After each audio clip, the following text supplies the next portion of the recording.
Hi everyone, my name is Dr. Curtis Lehman, and in this short video, I wanted to talk about something related to the psychology of suicide that sometimes gets missed, and I wanted to make sure that we talk about it a little bit. And that's the idea of direct versus indirect suicide. So first off, what are we talking about? Well, direct suicide is the typical suicidal behavior. It's a self-directed, injurious action with the intent to end one's life in the short term. And I think that's really the key thing. Typically, that doesn't get included in the definition of suicide, but that is a assumption that it's an action that will lead to it directly. The indirect suicide is potentially, I haven't seen it defined this way, could be defined as a self-directed injurious action with the intent to end one's life in the long term. This idea is not new. In 1637, John Sim wrote about a number of ways that you can end your life prematurely, like gluttony, eating too much, drinking to excess, and uh, in the fashion of the time, dueling. And so these are, as you might imagine, behaviors that, kind of conceptually, this idea of indirect suicide makes sense because these are harmful behaviors that can potentially shorten our life. A modern example might be a man in his 50s who has a history of alcohol use disorder. He gets told by his doctor that he could die from cirrhosis if he continues drinking, but he does so anyways. Now, what could drive, what can motivate indirect suicide? Well, obviously, the same motivations for suicide direct suicide could apply to indirect suicide. So the things of hopelessness and feeling like you don't belong or that you're a burden, feeling that you're in pain and disconnected from others. All those things can come into play, and yet the question is, what would lead a person to choose an indirect method as opposed to a direct method? So one idea is that indirect suicide could be driven by the religious prohibitions against suicide. So historically, suicide has been very highly stigmatized.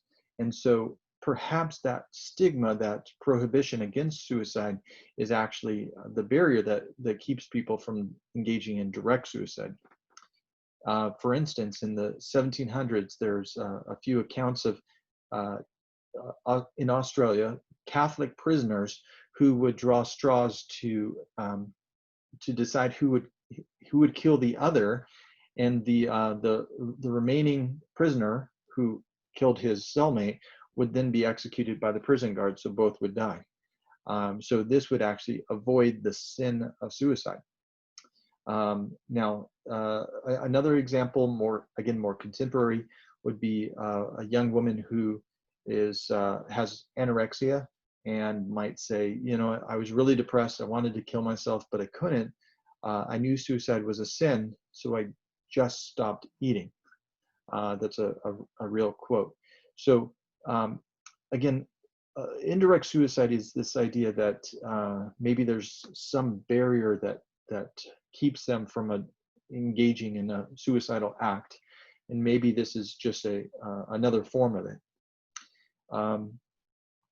Of course, it could be driven by other factors like fear of the act of suicide, or it could be driven by fear of social disapproval.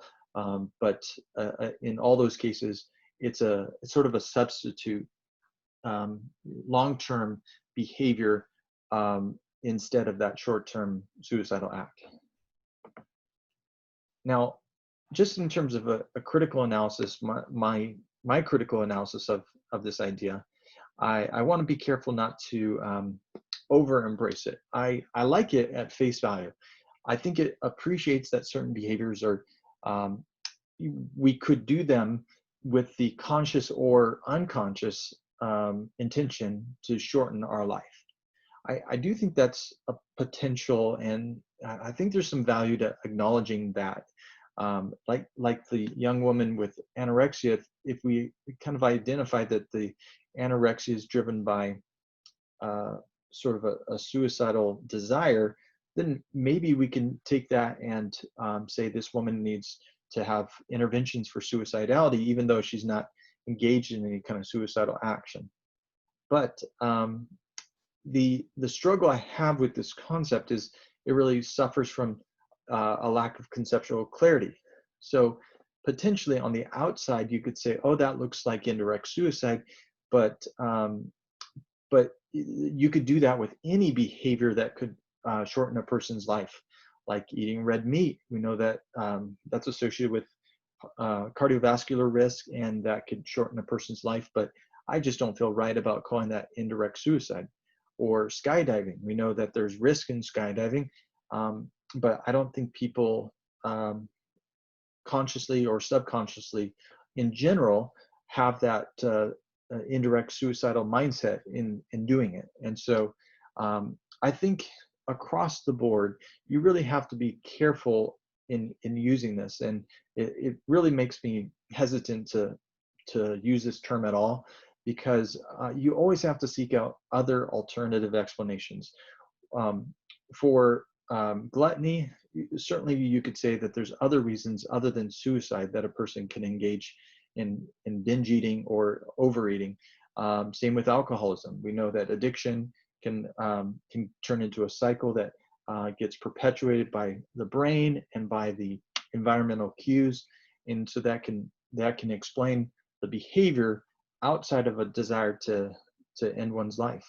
So I think, or even more simply, sometimes people just enjoy the activity. For instance, for eating red meat, I think that explains it pretty well, that people just like red meat and sometimes want to eat it.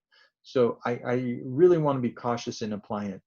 And in particular, I think we need to be cautious because there's a risk if we normalize suicide. If we normalize that we're all engaged in indirect suicide, it kind of gets this framework that sort of says, "Oh, we're all a part of us are doing things to end our lives." And again, I worry about suicide contagion, and so I want to be careful, and generally would kind of discourage this using this framework, at least doing so broadly. So, okay, I wanted to share some thoughts about that and introduce you to it.